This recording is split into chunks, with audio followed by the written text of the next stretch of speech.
और लेकिन उन दोनों चीज़ों का निचोड़ परमेश्वर ने खुद ढूंढा।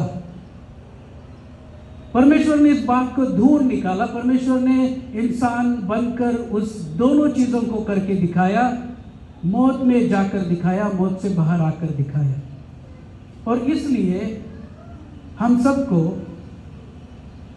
जो नीरज और अमित दोनों भाइयों के परिवार के साथ जुड़कर आज हम यहाँ बैठे हैं, खड़े हैं, तो हमें ये बात जानना बहुत ज़रूरी है कि मृत्यु क्या है, और हमें ये भी जानना बहुत ज़रूरी है कि पुनरुत्थान क्या है, क्योंकि ये दोनों सच्चाई हर धर्म से परे हैं, हर फिलॉसफी के बिल्कुल आगे चल के हैं। और इसे कोई भी अगर स्लैंग लैंग्वेज में और बुरी भाषा में बोला जाए तो कोई भी माई का लाल इससे चूक नहीं सकता। मौत हानि है और वापस इस जिंदगी में भी आना है। जो लोग ये सोच के चले जाने की कोशिश करते हैं कि चलो यार इस जिंदगी को ख़त्म कर देते हैं, उनके लिए बहुत बुरी खबर है कि उन्हें फिर से परमेश्वर वापस बुलाने वाला है। जो ये सोच के आगे बढ़ने की कोशिश करते हैं कि देख लेंगे, जैसे आज मेरे हाथ में जीवन आया है, मैं अपने मर्जी से चलूँगा, किसी को भाई मानूंगा, किसी को दुश्मन मानूंगा और मैं अपनी ज़िंदगी काट लूँगा। बुरी खबर है, आपको फिर से परमेश्वर वापस बुलाने वाला है। तो आइए इन दोनों बातों के ऊपर चर्चा करते हैं। मैं जब आदम और हवा के बारे में सोचता हूँ तो मुझे कभी कभी लगता है कि आदम और हवा को परमेश्वर ने कहा था कि तुम मर जाओगे, अगर मेरी आज्ञा का पालन नहीं करोगे तो तुम मर जाओगे। तो मैं अपने आप को आदम के जगह पे खड़े करके देखने की कोशिश करता हूँ कि उसे क्या समझ में आया होगा कि तुम मर जाओगे। उसे सब कुछ समझ में आया, क्योंकि उसे बनाने वाले ने, परमेश्वर ने अपने स्वरूप में बनाया था, वो सुंदर ज्ञान से बनाया था, वो सुंदर धार्मिकता उसके अंदर डाल दी थी और सारी सच्चाई, जिसे सच्चाई कहते हैं, उसका ज्ञान उसमें डाल दिया था। उसी को कहते हैं परमेश्वर के स्वरूप में होना। लेकिन फिर भी जिसने कभी मौत नहीं देखी, जिससे पहले कोई मरा नहीं है, उसे बताया जाता है कि तू अगर मेरी आज्ञा का पालन नहीं करेगा तो खास मर जाएगा। तो फिर मैं ये सवाल अपने आप को पूछता हूँ कि आदम को क्या पता होगा मौत क्या होती है? उसे ज़्यादा पता नहीं होगा। समझ होगी, समझ जब तक दिल तक ना पहुँचे वो समझ पूरी नहीं होती। आदम के दिमाग में होगा कि परमेश्वर कहता है तू मर जाएगा, कुछ ऐसा होगा जो परमेश्वर नहीं चाहता कि मेरे साथ हो। लेकिन अगर ध्यान से आप सोचें तो हमारे साथ भी यही समस्या है। हमें परमेश्वर का वचन सुनाया जाता है, अच्छी बातें बताई जाती है, ये भी बताया जाता है कि इस रास्ते पे चलोगे तो मरोगे, लेकिन हमारे समझ में नहीं आते। इन सारी बातों को समझने का ज्ञान बहुत अधूरा है। एक जगह आके हम रुक जाते और कहते देखी जाएगी।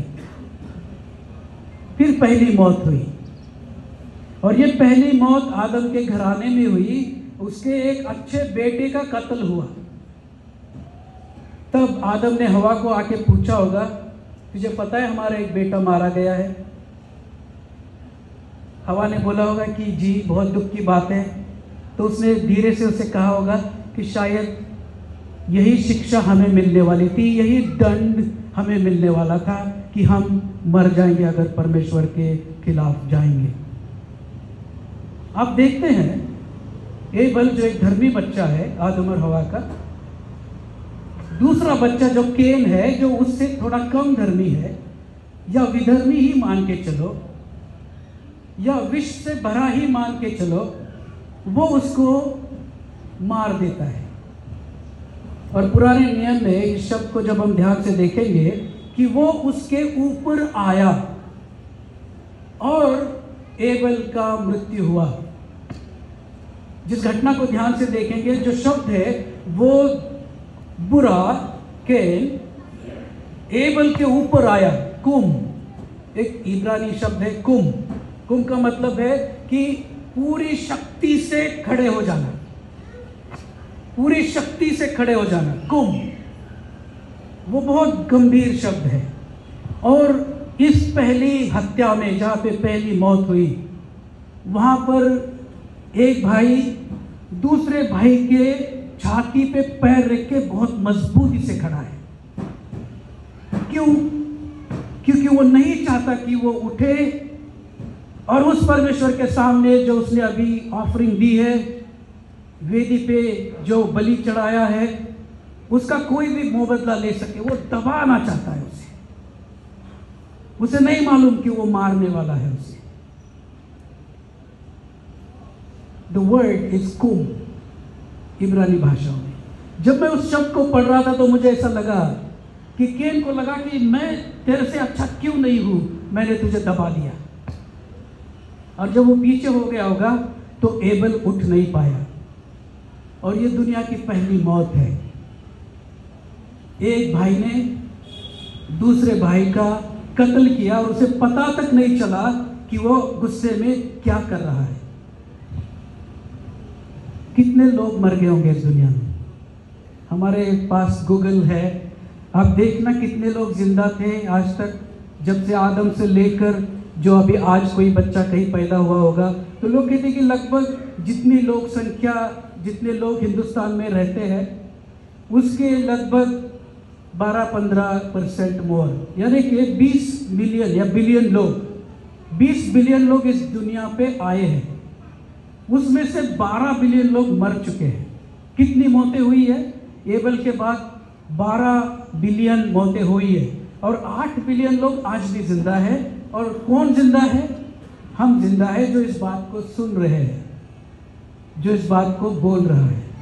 लेकिन इन 8 बिलियन लोगों को भी क्या पता है मौत क्या है? नहीं पता ज्यादातर, क्योंकि हमने ध्यान से उसकी तरफ देखा नहीं है। और आज का ये समय है कि हमें उस मृत्यु को देखना, उस मृत्यु को समझना बहुत ज़रूरी है। जब घर में किसी की मौत हो जाती है तो एक अजीब सा दुख उस परिवार पे छा जाता है। वो ऐसा दुख है जो किसी को कोई एक्सप्लेन नहीं कर सकता, क्योंकि मौत जो हमें दी गई है वो एक नेचुरल नहीं है। हमने लाद ली है अपने ऊपर परमेश्वर के खिलाफ जाकर, हमने वो कमाया है। मृत्यु हमने कमाई है पाप से, और इसलिए जब वो हमें आती है तो हमें बहुत दुख होता है। इसीलिए जब दुख होता है तो आशा की जरूरत होती है। जब दुख होता है इस दुनिया में तो आशा होना जरूरी है, वरना सब आशा विरहित हो जाएंगे।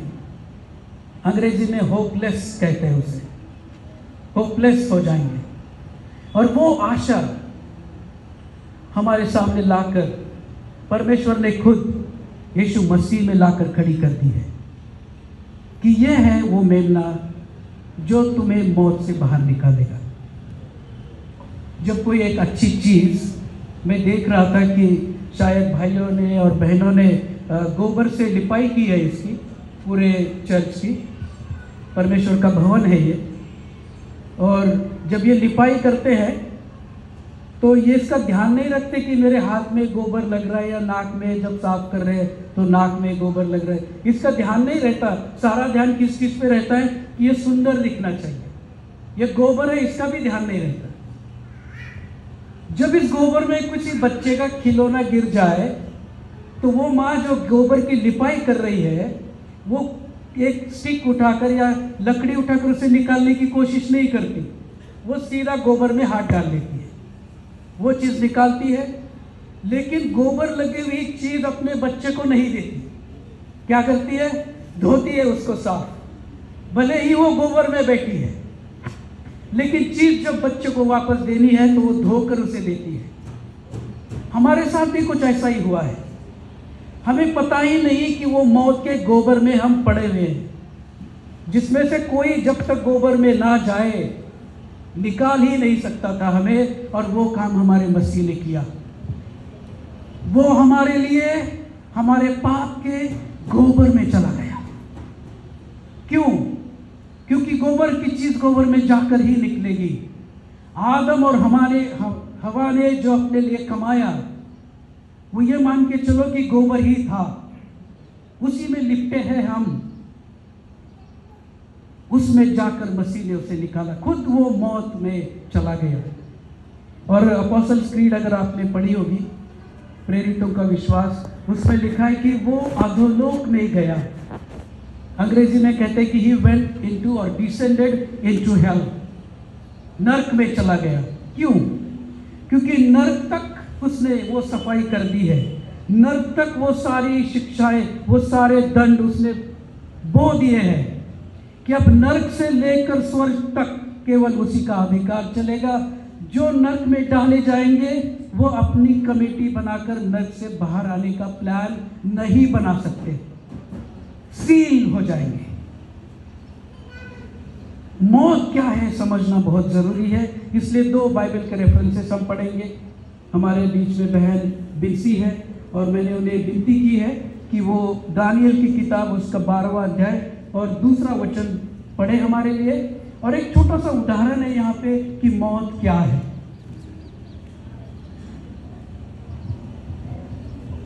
जो भूमि के नीचे सोए रहेंगे, उनमें से बहुत से लोग जाग उठेंगे, कितने तो सदा के जीवन के लिए और कितने अपनी नाम धराई और सदा तक अत्यंत घिनौने ठहरने के लिए। आमीन। यहाँ पर ये जो वचन है, इस वचन में बिल्कुल साफ दिखता है। क्या दिखता है? एक जमीन है, धूल है, मिट्टी है, और मौत क्या है? उसके नीचे जो चले गए वो सारे मिट्टी में चले गए, वो मौत है।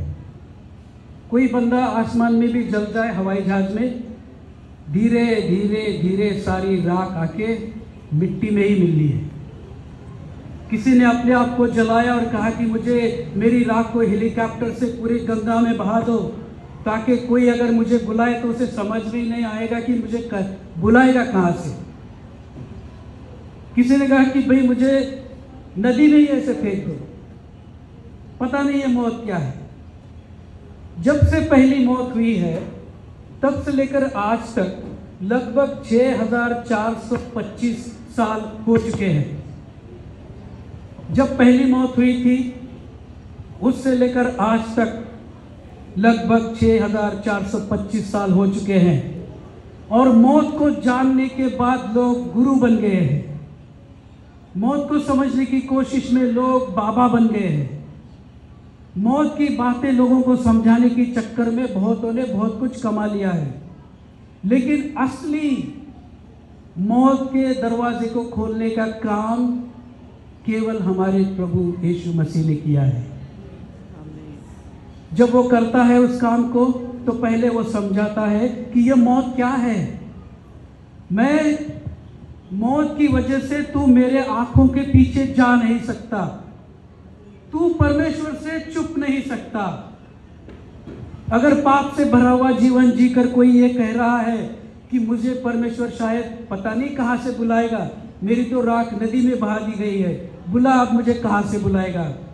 मैं आपको बताता हूँ, परमेश्वर का वचन इस बात का गवाह है कि तुम अपने आप को राख बनाकर कितना भी बहा दो, जब उस राख को बनाने वाला कहेगा कि वापस आ, तो तुम जहां पर हो वहां से तुम्हें वापस आना पड़ेगा।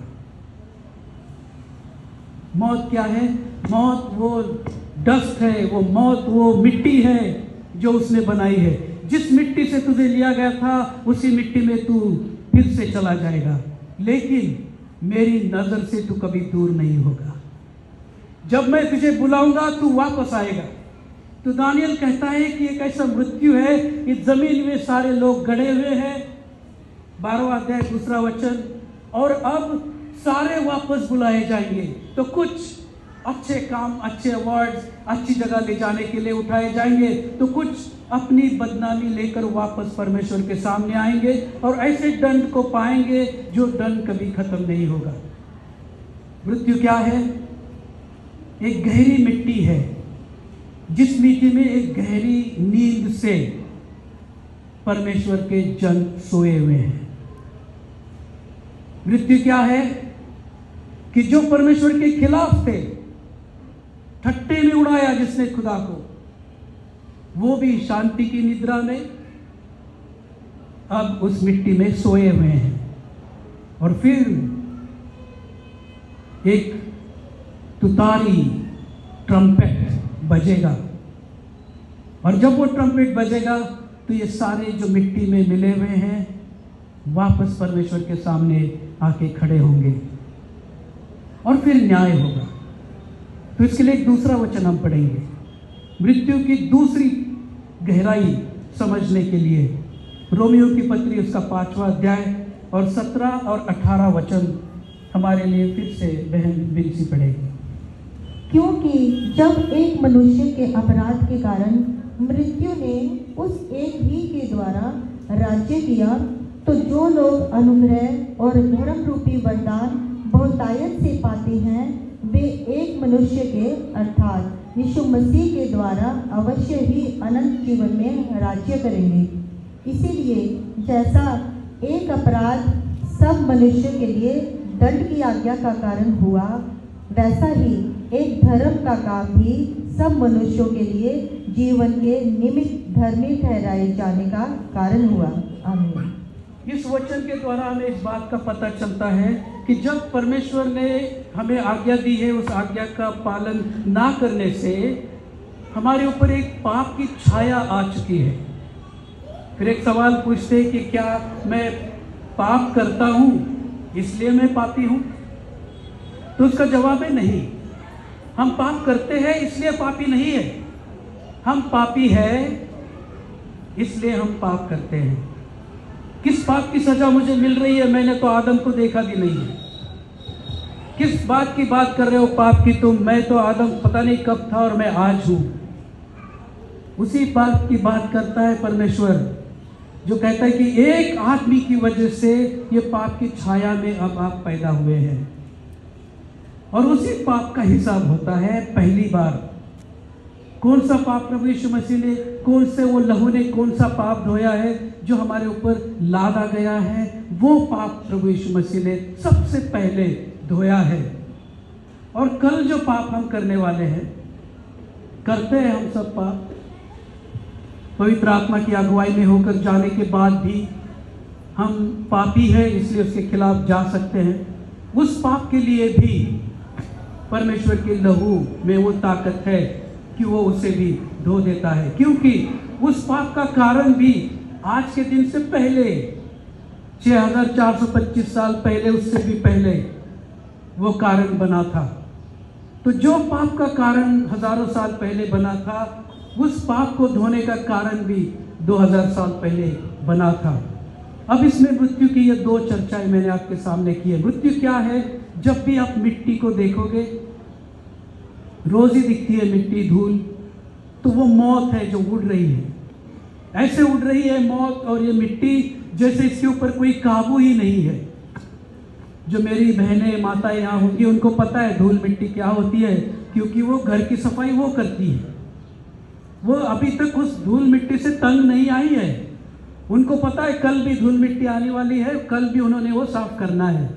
लेकिन आज के बाद जब उस मिट्टी को देखो तो वो मौत है जो उड़ रही है, जो उड़ रही है और वो सबके घर में पहुंचती है। कोई घर है जिस घर में धूल और मिट्टी नहीं है? हर घर तक वो मिट्टी पहुंचती है। इसलिए मौत से डरना चाहिए, क्योंकि अगर वो मौत उस परमेश्वर के दिए हुए दूसरे बेटे के आगमन के लिए हमारे लिए आशीष का कारण वो ना बने, तो फिर हमारा ठिकाना कुछ और ही होगा। और दूसरी चीज यहाँ पे रोमियो के पत्री में हमने मौत के बारे में ये पढ़ी है कि ये मौत हमें विरासत में मिली है। बाद में जो पाप होते हैं वो तो होते ही